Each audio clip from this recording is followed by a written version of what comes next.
Hello, कैसे हैं आप सब? उम्मीद है कि अच्छे होंगे और आपका प्रिपरेशन आगे बढ़ रहा होगा। केबीसी नैनो पब्लिकेशन के द्वारा जो केबीसी चैनल भी है, यूट्यूब पर आपको मिल रहा होगा। तो इसके माध्यम से जो हम लोग भूगोल सेगमेंट जो देख रहे थे, उसको हम लोग कंटिन्यू कर रहे हैं। कंटिन्यू आगे आपको मिलते जाएगा। ये जो हमारा मानचित्रों द्वारा भारत का भूगोल, ये केबीसी नैनो पब्लिकेशन से प्रकाशित होता है। इसी पे जो हम लोग कंटिन्यू कर रहे थे, वो हमारा अगला चैप्टर है आपका geomorphic region of India, Bharat के भू आकृतिक प्रदेश।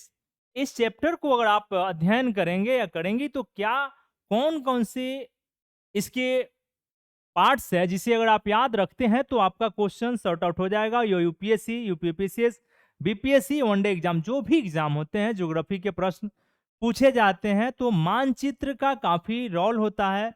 तो हम लोग देखते हैं कि इस चैप्टर में कौन कौन से एरिया आपके लिए एग्जाम के दृष्टिकोण से उपयोगी हो जाता है। पहला कि आप देख पाएंगे कि इसका जो वो आकृति प्रदेश का बनावट कैसा है, एक पहला चीज। तो उसी में आपको दिखाई पड़ेगा, देख पाएंगे कि ट्रांस हिमालय की चर्चा आएगा एक। दूसरा, हिमालय रेंज, तो हिमालय जो रेंज है उसका निर्माण कैसे हुआ है, अंगारा लैंड, गोंडवाना लैंड के बारे में आपको जानकारी मिल जाएगा, यह भी बार बार प्रश्न पूछे जाते हैं। तीसरा, कि हिमालय जो ग्रेटर हिमालय है या बृहत हिमालय कह सकते हैं, यह जो हिमालय है उसका विभाजन कैसे हुआ, यह भी आपको जानकारी मिल जाएगा। यह भी आप देख पाएंगे कि जो ट्रांस हिमालय है, जम्मू कश्मीर के हिस्से वाला एरिया, उस एरिया में आप देख पाएंगे कि ट्रांस हिमालय में कौन कौन से दर्रे हैं, यह भी आपके लिए उपयोगी हो जाता है। कौन कौन से झील है, यह भी आपके लिए उपयोगी हो जाता है। फिर मध्य हिमालय, उसमें देखेंगे मध्य हिमालय का क्या कंडीशन है। तीसरा, शिवालिक हिमालय का क्या कंडीशन है यहाँ। इसके बाद हम लोग देखेंगे 6 हिस्से में जो बांटा गया है कि उत्तरी गंगा का मैदान, उसकी महत्व क्या है, यह भी देख पाएंगे। तीसरा, कि प्रायद्वीपीय भारत, प्रायद्वीपीय भारत भी हम लोग देखने का काम करेंगे। प्रायद्वीपीय भारत के साथ साथ अगला मरुस्थलीय कंडीशन को जानेंगे। मरुस्थल कंडीशन के साथ साथ समुद्र तटीय एरिया या तटीय मैदान, यह भी जानने का काम करेंगे। फिर पश्चिमी घाट का और पूर्वी घाट के जानकारी के साथ साथ आप देख पाएंगे कि द्वीप समूह के बारे में चर्चा किया। यहां से 1 से 2 प्रश्न सभी एग्जाम में पूछे जाते हैं। तो उम्मीद करूंगा कि चैप्टर आपको पहला क्या पूछा जा सकता है कि काराकोरम रेंज कहाँ है, भारत की सबसे ऊंची चोटी क्या है, कंचनजंगा के बारे में। केटू है लेकिन वो पीओके के पास है, यह भी क्वेश्चन बार बार पूछे जाते हैं। पोंगोंग झील कहाँ पे है, ठीक है, डल झील, बुलर झील, यह भी बार बार। पाल घाट, भोर घाट, थार घाट, यहाँ से प्रश्न पूछे जाते हैं। ये हमेशा अब आपको पूछे जाएंगे। पश्चिमी घाट की सबसे ऊंची चोटी कौन सी है, पश्चिमी घाट और पूर्वी घाट का मिलन स्थल कहाँ पे होता है, यहाँ से प्रश्न पूछे जाते हैं। इसके अलावा आप देख पाएंगे पूर्वी घाट की ऊंची चोटी कौन सी है। ये आपको बार बार आपको प्रश्न पूछे जाएंगे। जो भी एग्जाम है तो आप उस एग्जाम को अगर उस प्रीवियस ईयर के क्वेश्चन को देखेंगे तो ज्योग्राफी वाला सेगमेंट आपको समझ में आएगा कि इस चैप्टर का कितना महत्व है।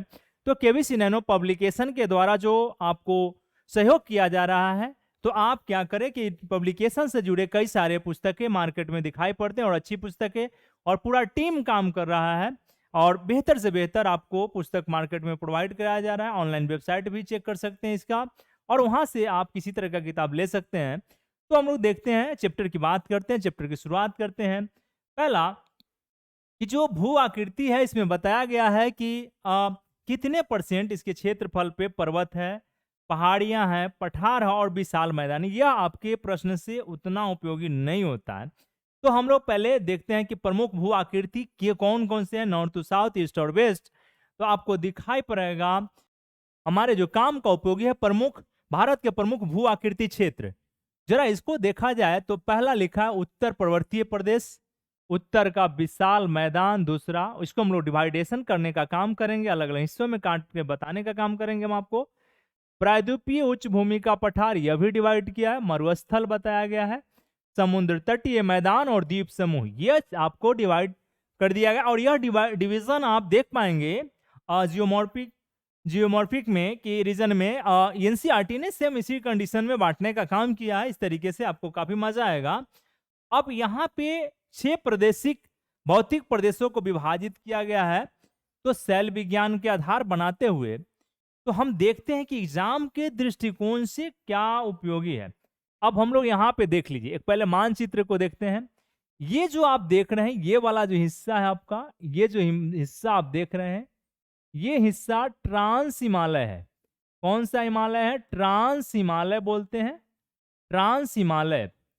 इसका मतलब हुआ कि ट्रांस हिमालय का जो निर्माण है, या आप देख पाएंगे कि हिमालय के निर्माण से पहले, या हिमालय के निर्माण से पहले इसका निर्माण हो चुका है। पहली बात, इसमें देखेंगे कि जानकारी क्या क्या होना चाहिए, या आपको मैप के हिसाब से पहले और देखते हैं। तो अगर आपसे पूछा जाए हिडन पीक, पूछा जा सकता है कि कहाँ है। माउंट रकापोसी कहाँ है। नांगा पर्वत कहाँ है, नांगा पर्वत, नांगा पर्वत कहाँ, यह भी पूछे जाते हैं। इसके अलावे काराकोरम श्रेणी, इसके बारे में पूछे जाते हैं। ब्रॉड पीक, ग्रेसर बूम और गॉडविन आस्टिन।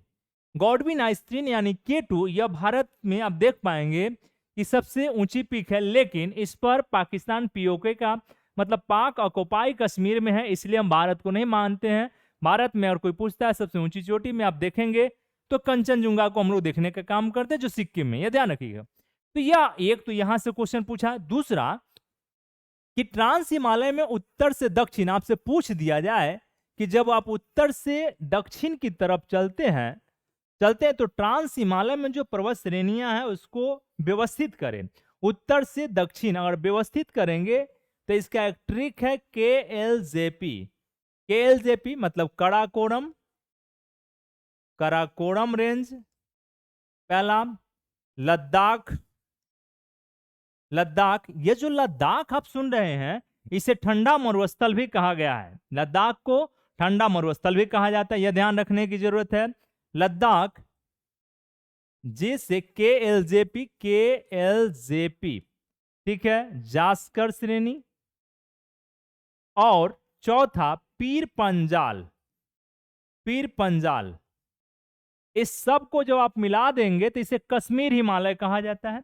यह सब को मिलाएंगे तो ट्रांस हिमालय या कश्मीर हिमालय कहा जाता है। यह आपको मैं एक जानकारी दे रहा हूं, यह ध्यान रखने की आपको आवश्यकता है।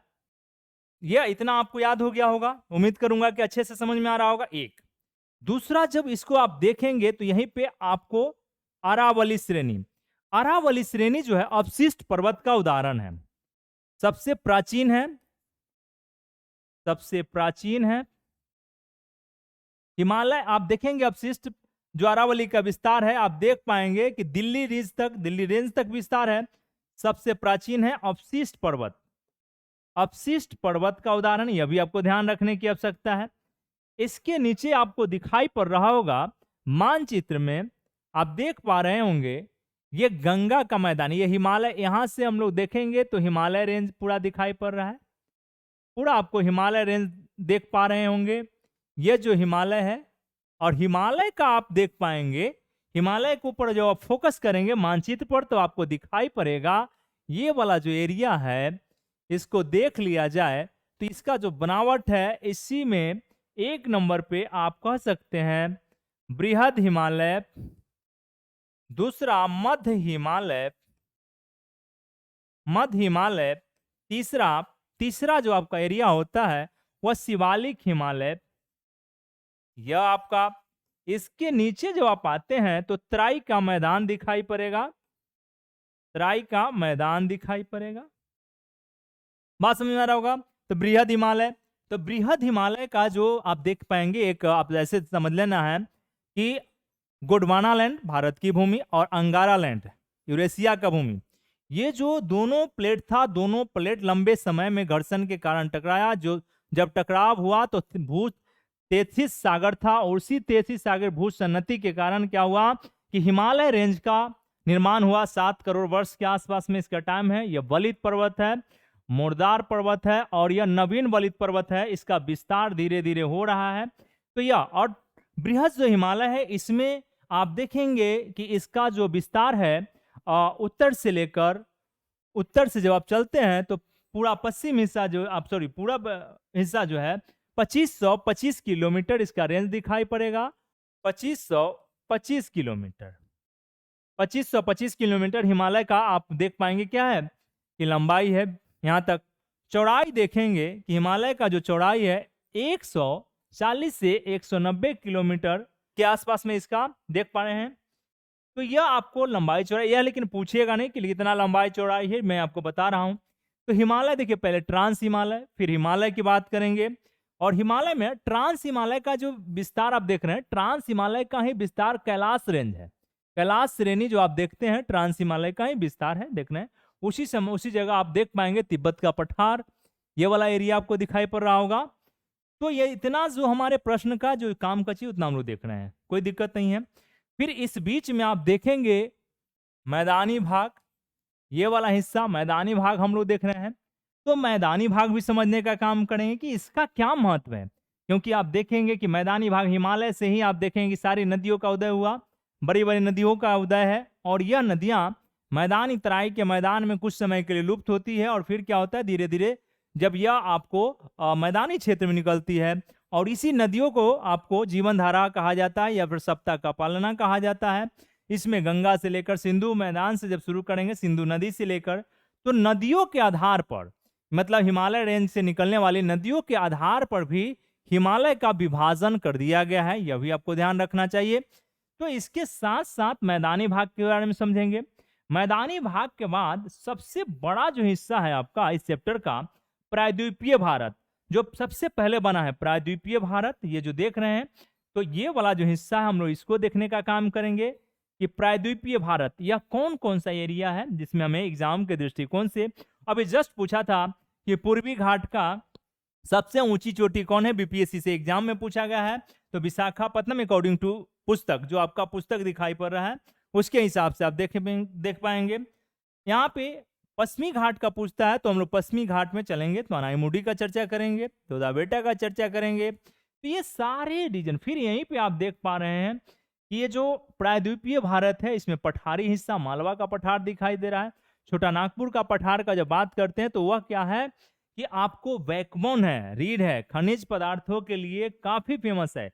इसी क्षेत्र में झारखंड जैसे एरिया में जाएंगे तो जादूगोड़ा, जहां से आप देख पाएंगे कि यूरेनियम का समृद्ध भंडार है। तो काफी भारत का पूरा मूल्यांकन करने के बाद कई सारे पहलू निकल के आते हैं जो एग्जाम के दृष्टिकोण से काफी उपयोगी हो जाता है। तो ये हम लोग चैप्टर की तरफ बढ़ते हैं, मानचित्र में आप देख पा रहे होंगे। तो हम लोग आते हैं चैप्टर के अंदर में, लिखा है पहला उत्तर पर्वतीय प्रदेश, ठीक है। तो भारत के उत्तर पर्वतीय प्रदेश विश्व की सर्वोच्च पर्वतीय स्थलाकृति है, कोई दिक्कत नहीं, इसमें कोई दिक्कत नहीं है। यह पाकिस्तान से लेकर आप देख पाएंगे कि म्यांमार के पश्चिमी हिस्सा तक फैला हुआ है। अब आया कि पर्वतीय प्रदेश का विभाजन किया गया है। तो इसमें चैप्टर में जो आपका बता रहा है, ट्रांस हिमालय, हिमालय, हिमाचल पर्वत श्रेणी, पूर्वांचल की पहाड़ियां। अब देखते हैं कि जो उत्तर पर्वतीय प्रदेश है उसका विभाजन में क्या कहा है कि भारतीय हिमालय श्रेणी का सर्वोच्च शिखर आपसे पूछता है कि कंचनजंगा है। कौन है? कंचनजंगा। यह कितना मीटर है? 8586 मीटर है। यह एग्जाम के दृष्टिकोण से काफी उपयोगी हो जाता है, कई बार पूछे जाते हैं कंचनजंगा के बारे में। तो एक पहला पॉइंट निकल के आ गया इस किताब से। दूसरा, जबकि भारतीय हिमालय श्रेणी का सर्वोच्च, जबकि भारत का सर्वोच्च शिखर कह रहा है कि लद्दाख के अंतर्गत आप देखेंगे काराकोरम रेंज में है K2, यानी कि गॉडविन ऑस्टिन। इसका ऊंचाई 8811 मीटर है। यह भी दोनों प्रश्न बार बार पूछे जाते हैं एग्जाम के दृष्टिकोण से, तो उम्मीद करूंगा कि यह दोनों क्वेश्चंस आपको याद होना चाहिए। पूछेगा आपसे कि भारत का सर्वोच्च शिखर तो लद्दाख में, लेकिन इस पर क्या है कि इस पर आप देख पा रहे हैं कि POK, पाक ऑक्युपाई कश्मीर, यानी कि पाकिस्तान का इस पर अधिकार है। तो ये आपको ध्यान रखने की जरूरत है, यह आपके लिए काफी उपयोगी हो जाता है। अब यहां पे आपको एक छोटा सा हिमालय पर्वत श्रेणी की उत्पत्ति, कोई पूछेगा कि अभी जस्ट हम लोग चर्चा किए थे पृष्ठभूमि में कि कैसे हुआ हिमालय पर्वत श्रेणी की उत्पत्ति, तो आपको बताना है कि सर मध्य जीव कल्प में, यानी मध्यवर्ती एरिया में 200 मिलियन वर्ष पूर्व की बात कह रहा है कि संवहनीय धाराओं द्वारा गोंडवाना लैंड के अनेक टुकड़ों में विभाजित कर दिया गया, ठीक है। अब गोंडवाना लैंड के टूटने से क्या हुआ, संवहनीय धाराओं के कारण, कि भारतीय प्लेट अलग होकर उत्तर की ओर विस्थापित हो गए। भारतीय प्लेट, और विस्थापित होने के कारण ही क्या हुआ कि गोंडवाना जो भारतीय प्लेट था वह जाके यूरेशियाई प्लेट यानी कि अंगारा लैंड, यूरेशियाई प्लेट यानी कि अंगारा लैंड से टकराया।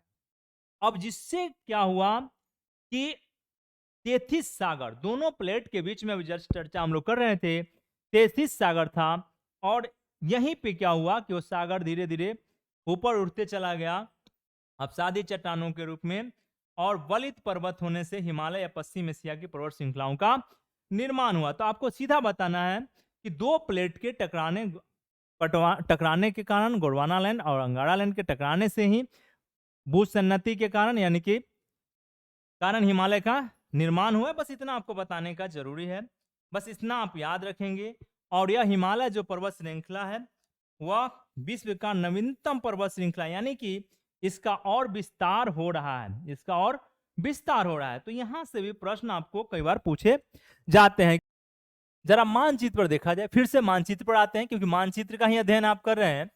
तो जरा देखिए जम्मू कश्मीर वाला मतलब हिस्सा को, जम्मू कश्मीर वाले हिस्सा पे जब आप फोकस करेंगे तो दिखाई पड़ेगा कि कई सारे दर्रा आपको दिखाई पड़ेंगे और पर्वत श्रेणियां भी दिखाई पड़ेगा। जस्ट हमने कहा कि कराकोरम श्रेणी, ये वाला एरिया आपको दिखाई पड़ रहा है, कराकोरम श्रेणी, इसी में K2 है, गार्डविन ऑस्टिन है।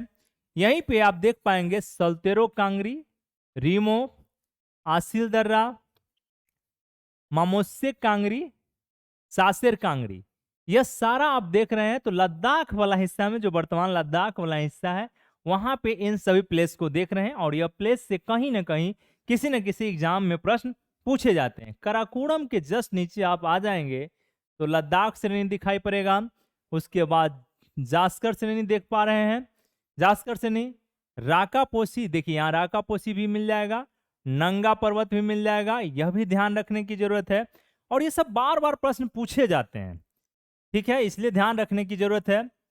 जोजिला दर्रा, यह भी आपको जम्मू कश्मीर वाला एरिया में है, ध्यान रखिएगा। फिर यहाँ पे बाड़ा लाचा, शिव किला, और यहाँ पे जब आप हिमालय रेंज में चलेंगे तो हिमालय रेंज में अलग अलग पर्वत श्रेणियां आपको दिखाई पड़ेगा। ये सबसे ऊंची अगर पूछता है जैसे एवरेस्ट, एवरेस्ट देख पा रहे हैं, अन्नपूर्णा, धौलागिरी, गुरुला मंदाता, कामेत, मकालू, कंचनजुंगा। आगे जब चलते हैं तो बुमलॉव, दफला पहाड़ी, ये एक सीरीज में आप देख पा रहे हैं। और ये इसको करना क्या है कि आप मैप पास में रखकर आप क्या करेंगे कि इसको लोकेट करते जाएंगे, और इससे क्या होगा कि लोकेट करने के बाद आपको लोकेशन अगर आप कर लेते हैं तो गलती होने का चांस नहीं रहेगा। जैसे गारो खासी जयंतिया, यह भी प्रश्न पूछा गया है, कह रहा है कि हिमालय पर्वत श्रेणी में ऊंचाई के साथ साथ वनस्पतियों में परिवर्तन आते जाता है, साथ ही जैव विविधता में भी कमी देखने को मिलता है। जैसे हिमालय की ऊंचाई की तरफ बढ़ते जाएंगे आपको क्या होगा कि वनस्पतियों में परिवर्तन देखेंगे, जैव विविधता में क्या होगा, कमी आते हुए दिखाई पड़ेगा। अब इसका कारण क्या है कि ऊंचाई, तापमान में गिरावट, वर्षा में परिवर्तन और मिट्टी का अनुपजाऊ होना एवं वायुमंडलीय दाब कम होना। यहां से कंसेप्चुअल प्रश्न आपसे पूछे जा सकते हैं इस लाइन से कि जब हिमालय पर्वत श्रेणियां में ऊपर बढ़ते हैं, ऊंचाई के साथ साथ बढ़ते हैं, तो उसमें क्या परिवर्तन दिखाई पड़ रहा है, क्यों परिवर्तन दिखाई पड़ रहा है। तो आपको बताना है कि वनस्पतियों में परिवर्तन आता है, साथ ही जैव विविधता में कमी देखने के मिलते हैं। तो जैव विविधता या वनस्पतियों में जो परिवर्तन आ रहा है उसका रीजन क्या है। एक तो रीजन ऊंचाई है, दूसरा तापमान में गिरावट आ रहा है, वर्षा में परिवर्तन आ गया, मिट्टी का अनुपजाऊ होना और वायुमंडलीय दबाव होना। इन सभी कारणों से आप देख पा रहे हैं कि जैव विविधता कम है हिमालय की ऊंचाई पर जैसे जैसे बढ़ते जाते हैं, तथा अक्षांशीय स्थिति का प्रभाव, ये सभी मिलके क्या करता है कि हिमालय रेंज को प्रभावित करने का काम करता है। यह भी ध्यान रखने की जरूरी है। अब आया है कि पूर्वी हिमालय की तुलना में पश्चिमी हिमालय में वृक्ष रेखाएं का मान कम होता है। यहां से प्रश्न पूछे जा सकते हैं, और नया प्रश्न है कि पूछ देगा कि हिमालय रेंज में पूर्वी हिमालय की तुलना में किस क्षेत्र में वृक्ष रेखाएं, ट्री लाइन कम का मान कम होता है। तो आपका जवाब आना चाहिए कि सर पश्चिमी हिमालय में, किसमें, पश्चिमी हिमालय में ट्री का मान कम दिखाई पड़ता है। यहाँ पे एक बात और ध्यान रखना है कि पूर्वी हिमालय और मध्य हिमालय में, पूर्वी हिमालय और मध्य हिमालय में क्या है कि प्राकृतिक वृक्ष रेखा का मान जो आपका है 3600 से 3800 मीटर तक पाया जाता है, जबकि पश्चिमी हिमालय और उत्तरी पश्चिमी हिमालय में इसका मान घटकर 3300 से लेकर 3600 हो जाता है। यहाँ पे बात समझ में आ रहा होगा। वृक्ष रेखा का मान, ट्री लाइन के बारे में कह रहा है कि पूर्वी हिमालय यानी कि असम वाला हिस्सा या मध्य हिमालय में आप देखेंगे प्राकृतिक रेखा का मान अधिक है, जबकि पश्चिमी हिमालय और पश्चिमी उत्तर हिमालय का जो एरिया है उसमें इसका मान कम हो जाता है यानी कि घट जाता है। तो यह ध्यान रखने की आपको आवश्यकता है। अब आपसे पूछेगा कि वृक्ष रेखा क्या है, ट्री लाइन क्या है। तो पर्वतीय क्षेत्र में लिखा है कि पर्यावास की वह सीमा जहां पर वृक्ष उग पाने में सक्षम है, जहां वृक्ष उग पाने में सक्षम उसे हम लोग वृक्ष रेखा कहते हैं। छोटा छोटा नॉलेज को ध्यान रखने की आवश्यकता है और यही नॉलेज आपके लिए उपयोगी साबित होगा, यह भी ध्यान रखिएगा। अब हिमालय पर्वत श्रेणियों को जो फोकस करेंगे तो यह बता रहा है कि साइबेरिया, हिमालय कैसे हमारी रक्षा करती है। तो पहला आपको बताना है कि सर हिमालय रक्षा, यह साइबेरिया की ठंडी हवाएं से सुरक्षा दिलाने का काम करता है। ये दूसरा, प्राचीन काल में हिमालय हमको वायु आक्रमण से सुरक्षा देने का काम करता था, यह भी दूसरी काफी उपयोगी होता है। तीसरा, कि हिमालय रेंज के कारण हम लोग क्या होता है कि एक हमारा भौगोलिक सीमा बनाने में सक्षम हो पाते हैं, यह भी आपको दिखाई पड़ रहा होगा। तो हिमालय पहले हमारे लिए काफी उपयोगी, कोई भी विदेशी आक्रमण करने वाला व्यक्ति प्रारंभ में या प्राचीन काल में आप देखेंगे कि दर्रा होकर ही पाकिस्तान, अफगानिस्तान दर्रे से होते हुए भारत में प्रवेश किया है। तो हिमालय हमें बड़े स्तर पर सुरक्षा देने का काम करता है, तो ये आपको ध्यान रखने की आवश्यकता है। एक चीज और कहा, हिमालय पर्वत मानसून पवनों को रोककर भारतीय उपमहाद्वीप में वर्षा का कारण बनता है। साथ ही हिमालय क्षेत्र में प्रभावित होने वाली सिंधु, गंगा एवं उसकी सहायक नदियां अपरदन निक्षेप के द्वारा जलोढ़ मैदान का निर्माण करता है।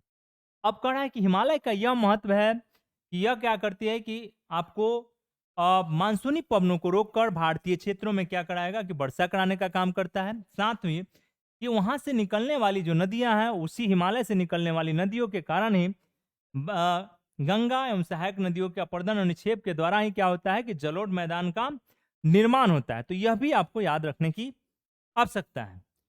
दूसरा जो आपका है नॉर्दर्न ग्रेट प्लेन, उत्तरी विशाल मैदान, जहां बहुत बड़ा घनी आबादी आपको दिखाई पड़ रहा होगा। तो यह जो आप देखेंगे इसमें याद क्या रखना है, जो काम का जो चीज है कि हिमालय से निकलने वाली नदियों के द्वारा लाए गए अवसाद धीरे धीरे बढ़ता गया, बाद में उत्तरी विशाल मैदान के रूप में क्या हुआ कि परिवर्तित हो गया। इसकी लंबाई और पश्चिम से पूरब की तरफ बढ़ेंगे तो 3200 किलोमीटर, कितना है 3200 किलोमीटर में, और पूरब से पश्चिम बढ़ जाते हैं तो 3200 किलोमीटर हो जाता है। इसका चौड़ाई देखेंगे मैदानी भाग का तो 150 से 300 किलोमीटर होता है, और यह विश्व का सबसे बड़ा जलोढ़ निक्षेप का बना हुआ है। तो पूछेगा कि उत्तर का मैदानी भाग किससे बना हुआ है, तो जलोढ़ मृदा का बना हुआ है। यह प्रश्न कई बार पूछे गए हैं, जलोढ़ मृदा वाला प्रश्न आप कई बार पूछे गए हैं। इसी क्षेत्र में आप देखेंगे कि बांगड़ खादर मृदा के बारे में आपको चर्चा मिल जाए। खादर मृदा वैसा क्षेत्र होता है जो नदियों यानी बाढ़ के द्वारा बार बार नए मृदा का निर्माण किया जाता है। बांगड़ मृदा का मतलब होता है जहां नदी की पानी नहीं पहुंच पाते हैं, लंबे समय से वो एरिया सूखे की स्थिति में होता है। तो बांगड़ और खादर मृदा को भी ध्यान रखने की आवश्यकता है। तो यहाँ पे जलोढ़ मृदा, बांगड़ और खादर, इतना आप याद रखिएगा जो एग्जाम के दृष्टिकोण से काफी उपयोगी हो जाता है। यहाँ से आप मैदान की बात करेंगे तो पहला सिंधु का मैदान, सिंधु, गंगा का मैदान और ब्रह्मपुत्र का मैदान, तीन मैदान नदियों के आधार पर आप देख पाएंगे। और तीनों नदियों का जो विशाल एरिया है, और विशाल एरिया के साथ साथ उसने क्या किया है, मैदानी भाग का निर्माण करने का काम किया है। तो यह ध्यान रखने की जरूरत है। अब यहाँ पे लिखा है कि रेत, चिकनी मिट्टी, दोमट और गाद से भरपूर इन जमाव की मोटाई काफी अधिक होती है। डेल्टा क्षेत्र में चिकनी मिट्टी की प्रधानता है। पूछेगा कि किस क्षेत्र में चिकनी मिट्टी की प्रधानता है, तो आपका जवाब आना चाहिए कि सर डेल्टा क्षेत्र में चिकनी मिट्टी की प्रधानता है। ठीक है, इसी क्षेत्र में आप मैदानी क्षेत्र में जब चले जाएंगे तो कई प्रकार के आप देख पाएंगे कि अलग अलग प्रकार के आकृतियां आपको दिखाई पड़ेगा। तो आकृति में आप देख पाएंगे, स्थलाकृतियों में क्या है कि गोकुर झील, बालू, रोदिका, विसर्प, गुम्फित नदियां, ये सारे स्थलाकृतियां आप देख पाएंगे कि जलोढ़ मृदा मैदान का एरिया है, मैदानी भाग में आपको दिखाई पड़ेगा।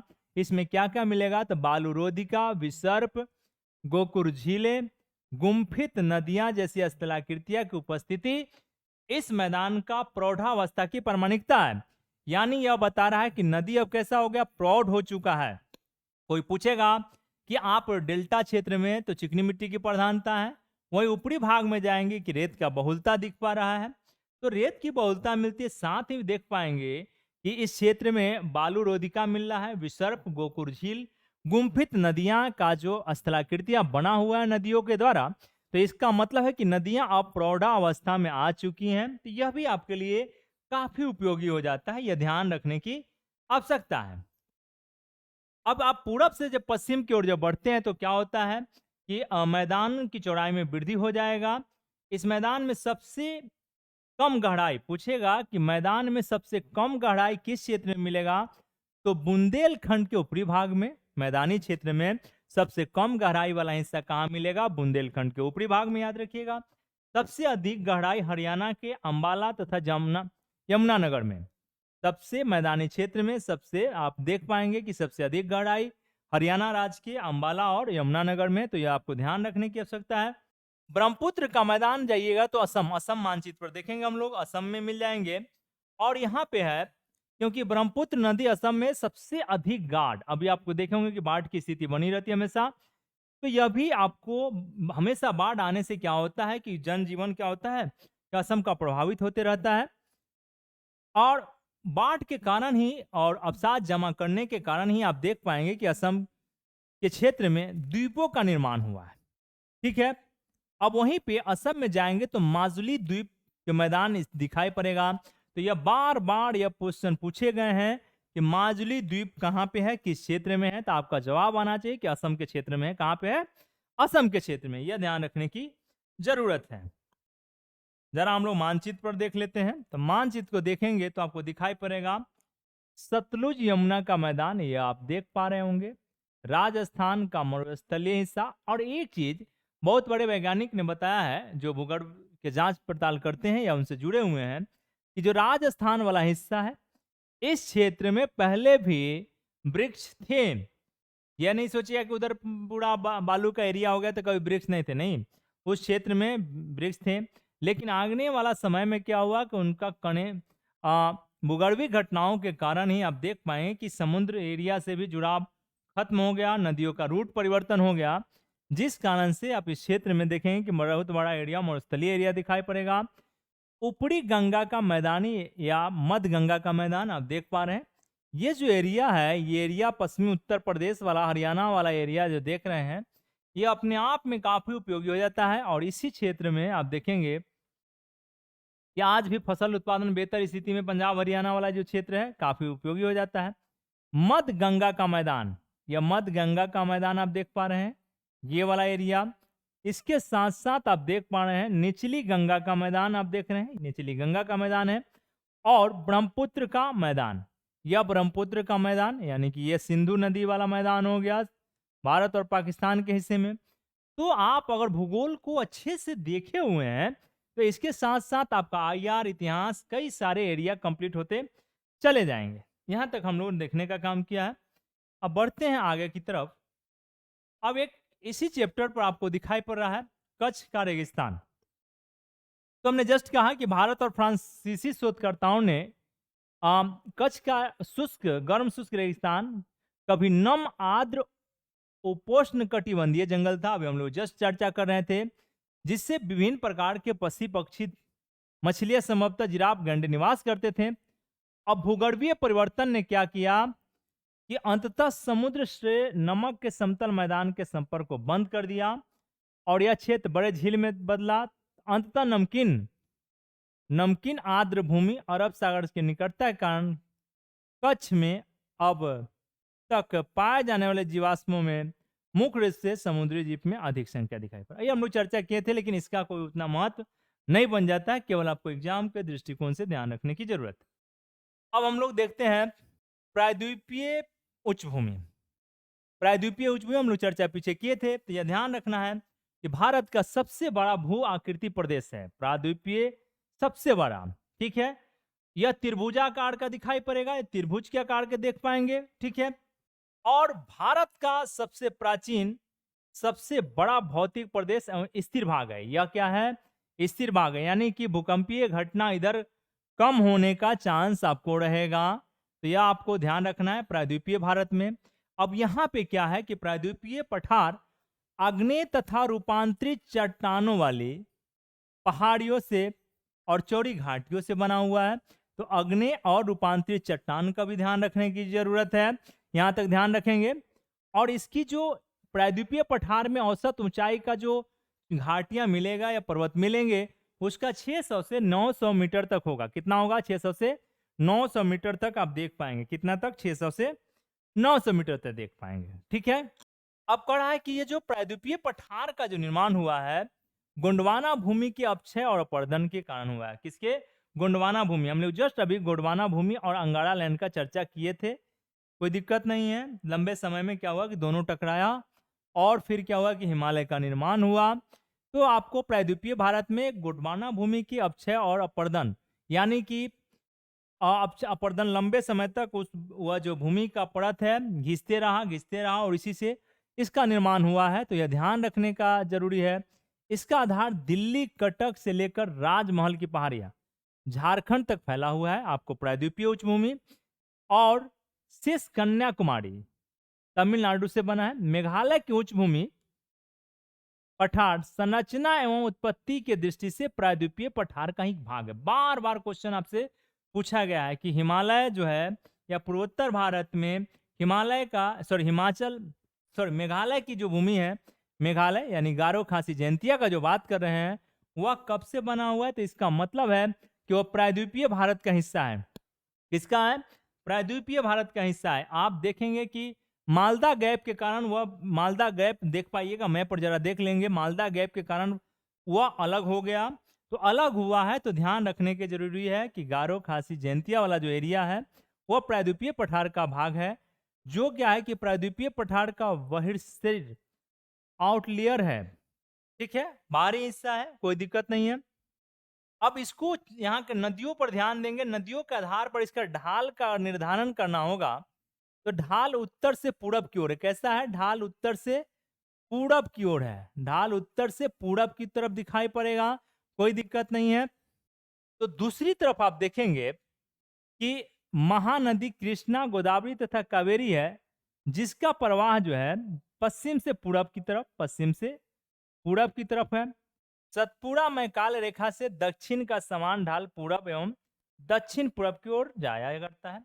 ये आपको याद क्या करना है? बस इसमें आपको इस पूरे यहाँ पे जो पढ़ रहे हैं तो याद करने लायक जो आपको एरिया है बस ध्यान रखना है कि जो आपको मेघालय की उच्च भूमि है वह भूमि प्रायद्वीपीय पठार का। इसको जरूर याद रखिएगा क्योंकि कई बार इस प्रश्न को पूछा गया है। अब आप प्रायद्वीपीय भारत के प्रायद्वीपीय के उत्तर पश्चिम में अरावली पर्वतमाला, अरावली कैसा पर्वतमाला है? तो अवशिष्ट पर्वतमाला है, प्राचीनतम है, यह ध्यान रखने की जरूरी है। इसके उत्तर में मैकाल पर्वत आप देख पाएंगे, उत्तर पूर्व में हजारीबाग और राजमहल की पहाड़ियां, पश्चिम में पश्चिमी घाट मतलब सह्याद्री पर्वत श्रृंखलाएं और पूरब में पूर्वी घाट पर्वत श्रृंखलाएं विस्तृत है।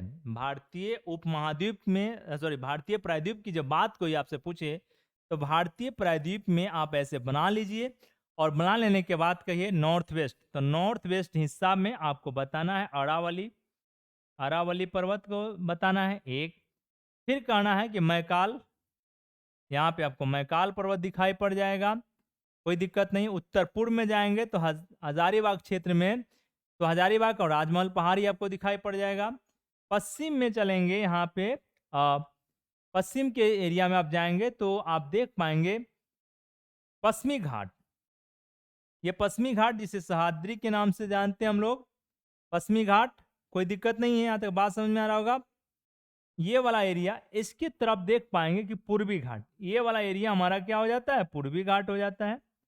पूर्वी घाट यहीं से क्वेश्चन पूछा भी है, यहाँ से भी पूछा, पश्चिमी पूछ देगा कि आपसे पश्चिमी घाट और पूर्वी घाट का मिलन कहाँ होता है? तो नीलगिरी पर्वत कहाँ पे होगा? नीलगिरी पर्वत पे। नीलगिरी दोनों को मिलाने का काम, तो एक क्वेश्चन यहाँ नीलगिरी पूछेगा आपसे, नीलगिरी। एक क्वेश्चन पूर्वी घाट और पश्चिमी घाट का मिलन स्थल नीलगिरी बताइएगा। फिर बताना है कि सर जो नीलगिरी है, दूसरा क्वेश्चन पूछा गया कि नीलगिरी पर्वत का विस्तार किस किस राज्यों में है। तो आपको बताना है कि सर नीलगिरी जो पर्वत है उसका दूसरा जो सॉरी पूरा विस्तार जो है केरल, तमिलनाडु और कर्नाटक, इन 3 राज्यों में आपको नीलगिरी पर्वत, वो भी प्रश्न पूछा गया है। यहां तक कि यूपीएससी नीलगिरी पर्वत में ताहर नामक जो बंदर है, पूछवा रही विहीन बंदर, उसके बारे में भी यूपीएससी ने यहां से क्वेश्चन पूछ लिया है। तो छोटा छोटा डाटा ही आपके लिए उपयोगी साबित हो जाएगा। तो ये हम लोग देख रहे थे, कोई दिक्कत नहीं है। यहाँ पे कहा भी है, पश्चिमी घाट और पूर्वी घाट के दक्षिण में नीलगिरी की पहाड़ियां कर्नाटक, केरल, तमिलनाडु के मिलन बिंदु है, कोई दिक्कत नहीं है। अनाईमुडी, अनाईमुडी जो 2695 मीटर है, नीलगिरी पहाड़ी में स्थित भारतीय प्रायद्वीप की सबसे ऊंची चोटी। पूछेगा भारतीय प्रायद्वीप, ये भी क्वेश्चन कई बार पूछे गए हैं, आप घटना चक्र में देखेंगे या कहीं भी देखेंगे क्वेश्चन पे तो मिल जाएगा कि भारतीय प्रायद्वीप का सबसे ऊंची चोटी कौन सी है, तो अनाईमुडी है। और इसकी जो ऊंचाई है आप देख पाएंगे 2695 मीटर है। और यह क्या है, आपको नीलगिरी पहाड़ी में स्थित में, किसमें है? नीलगिरी पहाड़ी में। दूसरी जो ऊंची चोटी है डोडाबेटा है, यह भी आपको नीलगिरी पहाड़ी में है।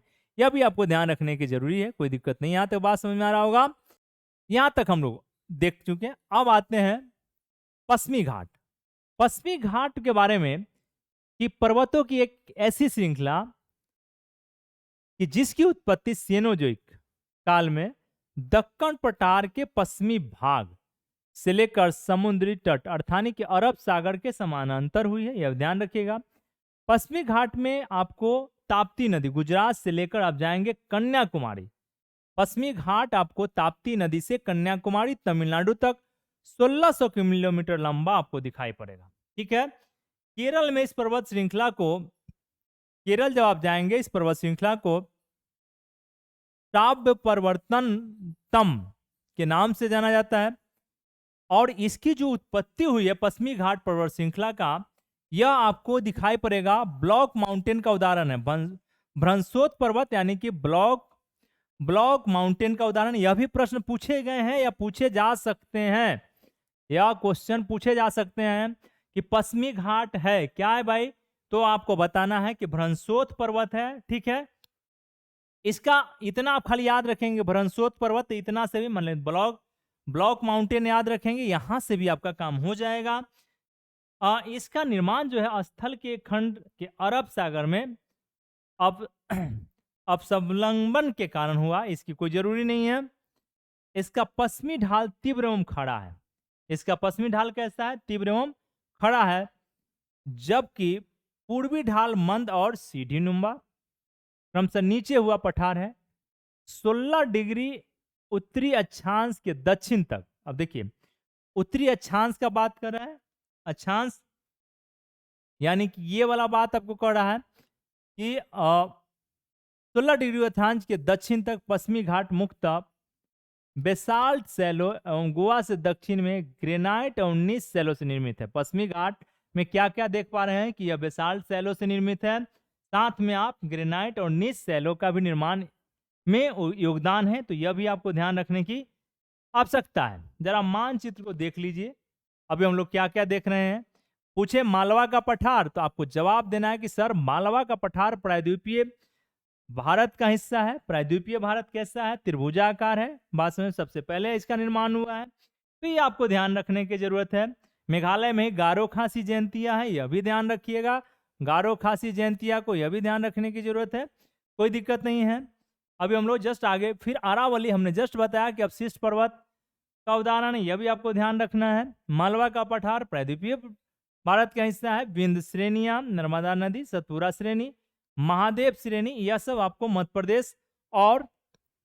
प्रदेश छत्तीसगढ़ के साथ साथ आप देखेंगे कि महाराष्ट्र के हिस्से में आप देख पाएंगे। तो इसका एक सीक्वेंस भी आपको ध्यान रखने की आवश्यकता होगा, कोई दिक्कत नहीं है। अब हम लोग जस्ट देखें ये पश्चिमी घाट, ये वाला एरिया हम लोग देख रहे थे पश्चिमी घाट, ये वाला पश्चिमी घाट, कोई दिक्कत नहीं। और पश्चिमी तटीय मैदान, यहाँ पे उसके बाद आता है पश्चिमी तटीय मैदान। तो हमने कहा कि पश्चिमी घाट को जो आप देखेंगे तो पश्चिमी घाट और पूर्वी घाट दोनों को मिलाइएगा। कहाँ मिल रहा है? तो नीलगिरी पहाड़ी के पास मिल रहा है। नीलगिरी पहाड़ी मिलाने का काम कर रहा है। तो अभी जस्ट हम लोग चर्चा करने का काम किए हैं, तो यह ध्यान रखने की आपको जरूरी है। अब पश्चिमी घाट लिखा है कि पश्चिमी घाट की पर्वत श्रृंखला की औसत ऊंचाई 1200 मीटर है। 1200 मीटर है। और इसमें आप देखेंगे कि जिसका सर्वोच्च ऊंची चोटी केरल में स्थित क्या है? अनाईमुडी, और जस्ट 2695 का चर्चा किए हैं। दूसरा, अनाईमुडी पश्चिमी घाट की सबसे ऊंची चोटी, या फिर कह सकते हैं प्रायद्वीपीय भारत का सबसे ऊंची चोटी। तथा दूसरा डोडा बेटा, अभी चर्चा किए हैं, 2670 मीटर है। यह पर्वत श्रृंखला का दक्षिण क्षेत्र और उत्तरी क्षेत्र की अपेक्षा अधिक ऊंचा है। इसमें 3 दर्रे आप दिखाई पड़ेंगे। तो देखिए यहाँ पे पाल घाट, थाल घाट और भोर घाट, यह आपको देखना है। तो पाल घाट, आप चुपचाप पाल घाट को रखिएगा। कहाँ रखना है? केरल में। केरल में पाल घाट को रखना है। दूसरा कि महाराष्ट्र वाला एरिया में जब आप जाएंगे, महाराष्ट्र वाला एरिया में, तो यहाँ पे आपको थाल घाट और भोर घाट, ये दोनों दर्रे कहाँ देख पाएंगे? तो महाराष्ट्र में। कहाँ है? महाराष्ट्र में। यहां से प्रश्न कई बार पूछे गए हैं। केरल में पूछेगा, आपको तो बताना है पाल घाट। पाल घाट बताइएगा केरल में, यह प्रश्न पूछे गए हैं। और थाल घाट और भोर घाट दर्रे के बारे में भी कई बार पूछे गए हैं। तो ये जानकारी, बेसिक जानकारी आपके पास होना चाहिए, कोई दिक्कत नहीं है। अब पश्चिमी घाट की जो बात कर रहे हैं, तो सबसे जैव विविधता, विश्व में जैव विविधता के 8 सबसे आकर्षक केंद्रों में से एक है। ठीक है, तो इसका मतलब है जैव विविधता सबसे अधिक कहां दिखाई पड़ेगा? तो पश्चिमी घाट में। यहां से भी प्रश्न पूछे गए हैं, तो ये आपको ध्यान रखना है कि पश्चिमी घाट में जैव विविधता सबसे अधिक मिलता है। ठीक है, कभी कभी इसे भारत का महान ढलान भी कहा जाता है। ठीक है, अब यहाँ पे पश्चिमी घाट में के पश्चिमी ढाल पर पर्वतीय वर्षा, अब पश्चिमी घाट के पश्चिमी ढलान पर पर्वतीय वर्षा। तो दूसरी तरफ आप देखेंगे कि कर्नाटक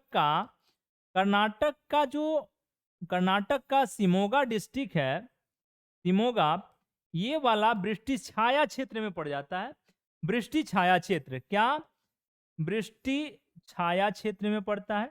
इसका मतलब है कर्नाटक का कुछ एरिया सूखे की स्थिति, पश्चिमी घाट के पश्चिमी ढलान पर वर्षा काफी अच्छा मात्रा में मिल पाता है। लेकिन दूसरी तरफ कर्नाटक का जो हिस्सा है वृष्टि छाया क्षेत्र में रहता है, क्योंकि वहां वर्षा, जितनी वर्षा की डेंसिटी है इधर ही कंप्लीट कर देता है, और हवाएं वहां शुष्क हो जाती है। शुष्क होने के कारण क्या होता है कि वर्षा अधिक नहीं हो पाता है, नॉर्मल छोटा हल्का फुल्का वर्षा होता है। इसलिए वृष्टि छाया के क्षेत्र में आपको कर्नाटक का शिमोगा डिस्ट्रिक्ट पड़ जाता है। तो यह भी ध्यान रखने की जरूरत है। ठीक है, पश्चिमी वर्षा होती है, आर्द्र हवाओं से टकराकर ऊपर उठने के कारण होती है। इलायची की पहाड़ी क्षेत्र की प्रमुख विशेषता है, इलायची की पहाड़ी क्षेत्र की महत्वपूर्ण विशेषता है। भौगोलिक संरचना के दृष्टिकोण से इसके पश्चिमी घाट को आप 3 रूप में बांट सकते हैं: उत्तरी सह्याद्री, मध्य सह्याद्री और दक्षिणी सह्याद्री। उत्तरी सह्याद्री का जो एरिया है, आप देखेंगे कि ताप्ती नदी से लेकर मालप्रभा नदी के उद्गम तक एक। दूसरा, मध्य सह्याद्री में मालप्रभा नदी से उद्गम से लेकर पालघाट दर्रे तक। तीसरा, दक्षिणी सह्याद्री पालघाट दर्रे से लेकर कन्याकुमारी। यानी कहने का मतलब है कि आप गुजरात से लेकर, आप देख पाएंगे गुजरात से महाराष्ट्र वाला जो एरिया हो जाता है, आप यहाँ देखेंगे तो उत्तरी सह्याद्री पर्वत, कर्नाटक वाला हिस्सा और कुछ केरल का हिस्सा या मध्य, और केरल से लेके आगे तमिलनाडु के विस्तार तक आप देख पाएंगे कि दक्षिणी सह्याद्री। पश्चिमी घाट का 3 उपविभाजन किया गया है, तो ये आपको ध्यान रखना चाहिए। और इससे क्या होगा कि सीजे आपका क्लियर होते चला जाएगा। यहां तक के चीजों को हम लोगों ने देखने का काम किया है। अगला हमारा एरिया है पूर्वी घाट। पूर्वी घाट जो है, आप देखेंगे कि मानचित्र पर जब आप पास जाएंगे, अपने एटलस को पास रख के देखने का काम करेंगे, तो यह क्या है कि अवशिष्ट श्रृंखला है, और यह कटा छटा दिखाई पड़ेगा। नदियों का इसमें प्रवाह देख पाएंगे। ठीक है, और प्रायद्वीपीय पठार के पूर्वी भाग में विस्तृत है। यह, इसे पूर्वाद्री श्रेणी के भी नाम से जाना जाता है। इसमें जो औसत ऊंचाई है 600 मीटर के आसपास में देख पाएंगे। और यह आपको महानदी घाटी, यानी कि उड़ीसा वाला एरिया से लेकर दक्षिण पूर्वी तटीय मैदान के समानांतर दक्षिण पूर्व दिशा में नीलगिरी पहाड़ी तक, यानी कि 1800 किलोमीटर लंबा विस्तृत है। अगर आपसे पूछे पूर्वी घाट के बारे में, तो पहला बताना है कि सर यह कटा छटा पहाड़ी है, एक अवशिष्ट है। दूसरा दूसरा आपको बताना है कि सर इसमें औसत ऊंचाई की जो पर्वतें मिलेंगे वह 600 मीटर तक होगा। तीसरा बताना है कि तीसरा क्या बताना है कि सर यह जो है आप देख पाएंगे कि महानदी से नीलगिरी पहाड़ी तक, यानी कि लगभग 1800 किलोमीटर के रेंज तक विस्तृत है, जो एक सतत प्रक्रिया में नहीं है। सतत प्रक्रिया में अनियमित है, अनियमित है, और इसमें कई सारे पर्वत आपको दिखाई पड़ेंगे और यह कटा फटा हुआ है। तो आप पर्वतों को जब देखेंगे तो उड़ीसा जब जाएंगे तो उड़ीसा में दिखाई पड़ेगा महेंद्रगिरी, कई बार 1510 मीटर इसकी ऊंचाई है, तो महेंद्रगिरी को याद रखिएगा उड़ीसा में एक। दूसरा, जब आप आंध्र प्रदेश आ जाएंगे, उड़ीसा के साथ साथ जब आंध्र प्रदेश आएंगे, तो जब आप आ जाएंगे उड़ीसा के नीचे आंध्र प्रदेश में, तो वहां दो पर्वत श्रृंखला है, नल्ला मल्ला और पालकोंडा। नल्ला मल्ला और पालकोंडा को आप देख पाएंगे। नल्ला मल्ला यह लिखा भी है आंध्र प्रदेश में, नल्ला मल्ला और पालकोंड, वो यहां तक आप देख पाएंगे। तमिलनाडु जैसे ही आते हैं तो अन्नामलाई, पंचमलाई, सेबराय, पालनी और विलंगिरी पहाड़ियां समाहित है। अगर तमिलनाडु के हिस्से, अब देखिए यहां से ध्यान रखने की जरूरत है एक चीज और, जो अभी क्वेश्चन बीपीएससी जस्ट पूछा कि पश्चिमी घाट की सबसे ऊंची चोटी कौन, सॉरी पूर्वी घाट की सबसे ऊंची चोटी कौन है, तो विशाखापत्तनम है, ध्यान रखने की जरूरत है। महेंद्रगिरी भी दे देगा, लेकिन जो एक अभी किताब में हम लोग आगे आ भी जाएगा, महेंद्रगिरी दूसरी ऊंची चोटी है, यह ध्यान रखने की जरूरत है। तो यहाँ पे हमने कहा कि आप महेंद्रगिरी से चलिए, महेंद्रगिरी आपको कहाँ मिलेंगे, तो मिल जाएगा आपको उड़ीसा में एक। दूसरा, जैसे आप आंध्र प्रदेश आते हैं तो आंध्र प्रदेश में देखेंगे कि नल्ला मल्ला और पालकोंड पहाड़ी मिल जाएगा, दूसरा। तीसरा, जब आप तमिलनाडु में आते हैं तो अन्नामलाई, पंचमलाई, सेबराय, पालनी और विलंगिरी पहाड़ियां समाहित है, ठीक है। और ये जो पहाड़ी है आपको नदियों के द्वारा अलग अलग डिवाइडेशन कर दिया गया है। यह नदी का मैदान यहाँ पे डेल्टा का निर्माण करता है और क्षेत्र क्या हो जाता है कि उपजाऊ हो जाता है, तो यह ध्यान रखने की जरूरत है, ठीक है।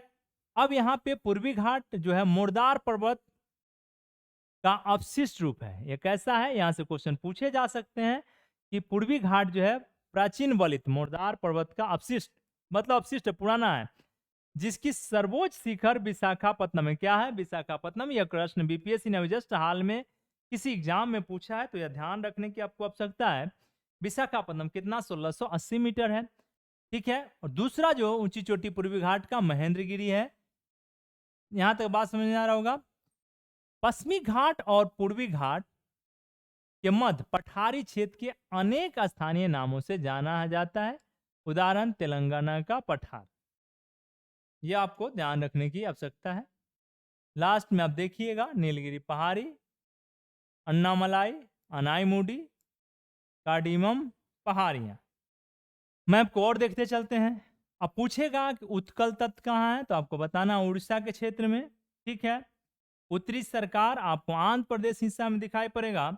आंध्र का मैदान, कोरोमंडल तट या पयान घाट आप देखेंगे तो यह सब पूर्वी क्षेत्र में आपको दिखाई पड़ेगा, यह ध्यान रखिएगा। पश्चिम क्षेत्र में जाएंगे तो कच्छ का तटीय मैदान आपको गुजरात में, काठियावाड़ देख लीजिए, काठियावाड़ तटीय मैदान, यह भी ध्यान रखना है। दमन, यह भी ध्यान रखने की जरूरत है।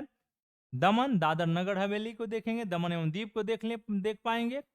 और कोकण तटीय मैदान, यह भी ध्यान रखने की जरूरत है कि किस क्षेत्र में है, कर्नाटक तटीय में, सब पश्चिमी हिस्सा है। मालवा का तटीय मैदान, ये जो हम लोग एरिया देख पा रहे हैं, ये आपको पूर्वी और पश्चिमी हिस्सा में ध्यान रखने की मैप पर जरूरी है। और मैप पर जितना आप ध्यान रखेंगे, प्रैक्टिस करते चलेंगे, उतना आपका आंसर कम गलत होगा, यह ध्यान था। कुछ देख कोलेरू झील कहाँ है, तो आप देख पाइएगा यहाँ पे आंध्र प्रदेश हिस्सा है उसका। पुलिकट देखिए, पुलिकट भी आपको दिखाई पड़ रहा होगा, पुलिकट झील, यह भी आंध्र प्रदेश और तमिलनाडु के सीमा बनाने का काम करते हैं। ऐसे काफी प्रश्न पूछे गए हैं। अब आते हैं समुद्र तटीय मैदान, ठीक है। समुद्र तटीय मैदान, तो आप देखेंगे कि भारत प्रायद्वीपीय का दोनों किनारा, पश्चिमी और पूर्वी किनारा, दोनों को आप देखिए तो गुजरात मतलब कच्छ से लेकर मतलब उड़ीसा तक संकीर्ण तटीय मैदान से घिरा हुआ है। ये वाला हिस्सा आपका, ये वाला हिस्सा जो होता है आपको दिखाई पड़ेगा, तटीय मैदान से घिरा हुआ है। और पश्चिमी किनारा को पश्चिमी तटीय मैदान, पूर्वी तटीय को तटीय क्षेत्र को पूर्वी तटीय मैदान के नाम से जाना जाता है। पश्चिम में अरब सागर से लेकर बंगाल खाड़ी तक आपको विस्तृत दिखाई पड़ेगा। यहां तक ध्यान रखना है। यह है क्या कि इसमें तटीय मैदान गुजरात के तटीय मैदान को छोड़कर संकीर्ण और अति कटाफटा है और जलोढ़ जमाव से युक्त है। कैसा है? जलोढ़ जमाव से युक्त है। यह ध्यान रखने की जरूरत है। यहाँ पे यह एरिया जो है आर्द्र जलवायु वाला एरिया आप देख पाएंगे, और यह एक निमज्जित तट है। निमज्जित तट तो कैसा उदाहरण है? निमज्जित तट का उदाहरण है समुद्र तटीय मैदान, जो हम लोग पश्चिमी तटीय मैदान या पूर्वी तटीय मैदान देख रहे हैं, वह किस प्रकार का है? तो निमज्जित तटीय मैदान का उदाहरण। बस यहाँ आपको ध्यान रखने की आवश्यकता है। बस आप इतना निमज्जित तटीय मैदान को ध्यान रखेंगे। और द्वीप, तो द्वीप में लिखा है कि हमारे पास 1000 से अधिक द्वीप है बंगाल के खाड़ी और अगर अरब सागर में स्थित है। यह भी ध्यान रखिएगा। बंगाल के खाड़ी के द्वीप जलमग्न टर्सरी पर्वतमाला के ऊपरी भाग, उदाहरणतः म्यांमार के अरब कन्योमा पर्वत श्रेणी की विस्तृत निमज्जित श्रेणी का शिखर है, जबकि अरब सागर में के द्वीप प्राचीन प्रायद्वीपीय भूखंड के अवशिष्ट भाग हैं जो प्रवाल भित्तियों के जमाव से निर्मित है। अब पूछेगा माजुली कि एशिया का सबसे बड़ा नदी द्वीप समूह कौन है? तो आपका जवाब क्या होना चाहिए कि माजुली है। वह ब्रह्मपुत्र नदी में है, ताजे पानी का है। सबसे बड़ा नदी द्वीप कहाँ पे है? माजुली ब्रह्मपुत्र नदी में स्थित है, जो असम के क्षेत्र में पड़ता है। तो ये आपको ध्यान रखने की आवश्यकता है और इस चैप्टर को थोड़ा सा आप अच्छे से रिवीजन करते चलेंगे तो यहां से पूछे जाने वाले सारे प्रश्न आपके आसानी से बन जाएगा। ठीक है, आज हम लोग इतना ही रखते हैं, फिर मिलते हैं नेक्स्ट क्लास में।